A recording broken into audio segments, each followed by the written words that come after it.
नमस्कार प्रेक्षकांनो, कथेचे वटवृक्ष ह्या चॅनलवर तुमचं सगळ्यांचं स्वागत आहे। आज आपण कळलेच नाही कधी प्रेम भाग 2 बघणार आहोत। संध्या आणि अमित त्यांचे जुने दिवस आठवतात। कॉलेजचा पहिला दिवस, सगळीकडे सळसळ उत्साह ओसंडून वाहत होता। उत्सुकता, भीती, जोश, बिनधास्तपणा, बेफिक्री, उत्साह या सगळ्या भावनांचं मिश्रण सगळ्यांचा चेहरा थोड्याफार फरकाने जाणवत होता। दिव्या, थांब ना जरा, किती घाई झाली आहे ग तुला?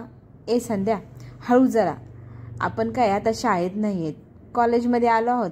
आपली मैत्री कॉलेजमध्ये आल्यावर काही बदलणार नाही। दिव्या, हां हे बरं वाटतं। बरं हळू चल ना जरा, कॅम्पस तरी बघू दे ना नीट। कॅम्पस काय बघत बसलीस?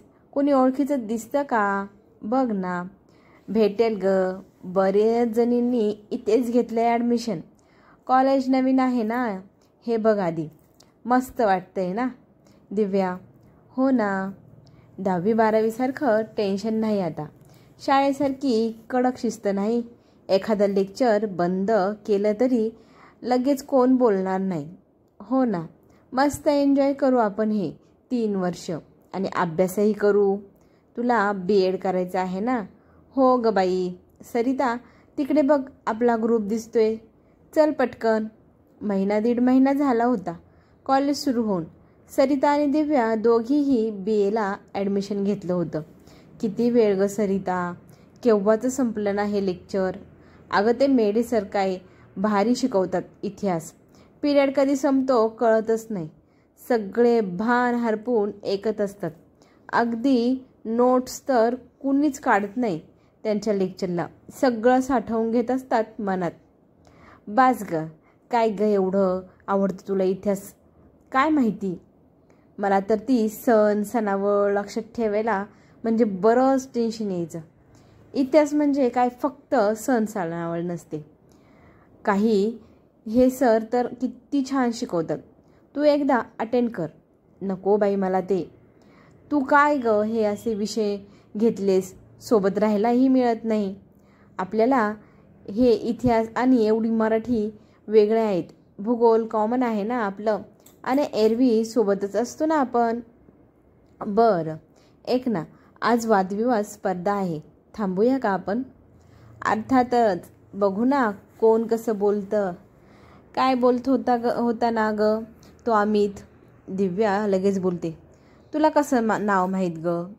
अगं त्याचंही फिजिकॉलॉजी आहे ना, केवढं भांडावून सोडतोस तो माहिती आहे सरांना, किती प्रश्न पडतात बाई त्याला, आणि नोट्स तर किती भराभरा काढत असतो। तू काय त्याच्याकडे बघत बसलेली असते, संध्या तिला चिडवते। काही काय ग सरिता, बरं ते सोड, तुला काय वाटतं त्याचं बोलणं? इंटर कॉलेजसाठी होईल ना त्याची निवड, तसा उद्यापासून एक राऊंडनं तोच जाईल आपल्या कॉलेजकडून। तुला काय वाटतं? खरं सांगू का, फक्त त्वेषाने बोलवून होत नाही दिव्या, खोलवर अभ्यास करावा लागतो त्या विषयाचा। तुझ्या लक्षात आलं का, समोरच्याचा प्रश्न विचारल्यावर त्याने निभावून नेलं, पण त्याला त्याबद्दल माहितीच नव्हती नीट। कशी निवड होईल त्याची बघू आता उद्या, कसं बोलतो।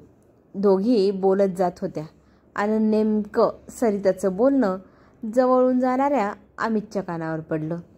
स्वतःला काय परीक्षक समजते ही? काय वेग चीज आहे ही?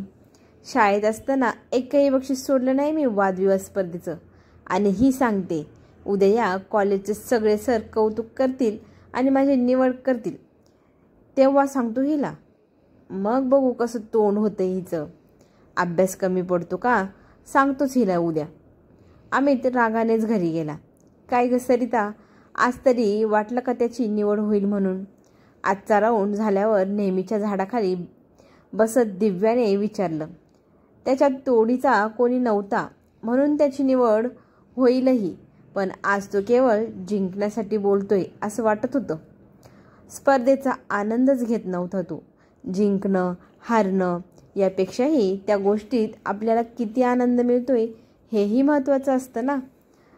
समरसून आनंद घेत एखादी गोष्ट केली की यश आपोआपच मिळतेच ना।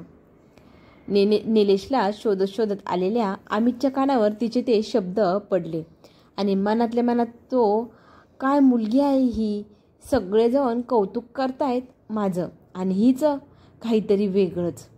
निलेशने त्याला हात केला आणि तो तिकडे गेला. अमित, चल, तुला शेळके सर बोलवत होते. कुठे होतास रे तू? काय झालं? काही नाही, चल. शेळके सरांनी त्याचं अभिनंदन करत त्याची निवड झाल्याचे सांगितले. आत्ता सांगतो त्या शहाणीला, तो मनातच म्हणाला.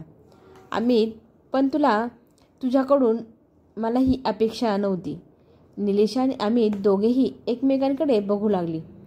मी खूप ऐकलं होतं तुझ्याबद्दल, शाळेतल्या वादविवाद स्पर्धा गाजवल्या आणि काय काय, पण आता तू एक लक्षात घे, ही काही शाळा नाही. तिथे बाई मुद्दे काढून देत असतील आणि स्पर्धेचा एवढा व्यापकपणा तिथे नसतो.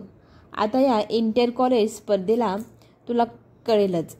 आज तरी विषयाबद्दल ज्ञान दिसत नव्हतं, पण काल तर किती कष्ट पडत होते तुला. केवळ तुझ्या एवढं कोण नव्हतं म्हणून निवडलास तू. पण बाहेर तोडीस तोड असतात सगळे. तुला तुझा अभ्यास वाढवावा लागेल, पुस्तकं रेफर करावी लागतील. मार्गदर्शनासाठी इथं बरेच जण आहेतच. काय रे, राग आला? नाही हो सर, माझ्या चांगल्यासाठीच सांगताय ना तुम्ही. मग अजून एक स्पष्टच सांगतो, आपण खूप स्पर्धा मारल्यात. 10वी 12वीला बोर्डात आलो. हा सगळा भूतकाळ झाला. आता तिथेच अडकून बसला तर पुढे जाणारच नाहीस तू. कशाचीही मजा घेता येणार नाही तुला. आणि मजाच घेता आली नाही तर जिंकणं काय आणि हारणं काय, दोन्हीही सारखंच. तुझ्यात स्पार्क आहे, पण त्यातही धग जिवंत ठेवायची की नाही हे आता तुझ्या हातात आहे. सरांनी त्याच्या खांद्यावर थोपडलं आणि गेले. काय यार, सरांनी तुझी बिनपाण्याने केली, असं निलेश त्याला सांगू लागला. तू काय टेन्शन घेऊ नको. सर जरा जास्तच बोलले.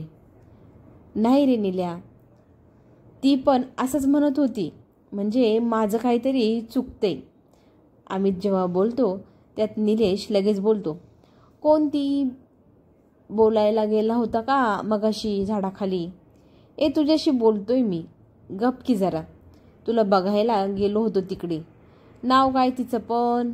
मला काय माहीत नाही. ती पण असंच म्हणत होती. नाव माहीत नाही. काहीतरी समजलेलं असं बोल ना. अमितने मग त्याला सगळं सांगितलं. सरांची मुलगी असेल का रे ती? तसं बोलली ना सगळं. भाषा जरा वेगळी फक्त. हसू का तुझ्या ह्या फालतू जोकला? ती तरी जरा सौम्य भाषेत बोलली. सरांनी मात्र खरंच जरा आत्मपरीक्षण करावं लागणार आहेच मला. घरी गेल्यावर कर तुझं आत्मपरीक्षण. निलेश त्याला म्हणतो. चल, भूक लागली मला, कॅन्टीनमध्ये जाऊया. दोघे जायला निघाले. अमित मात्र तिचं कालचं आणि आजचं दोन्हीही बोलणं पुन्हा पुन्हा आठवत होता.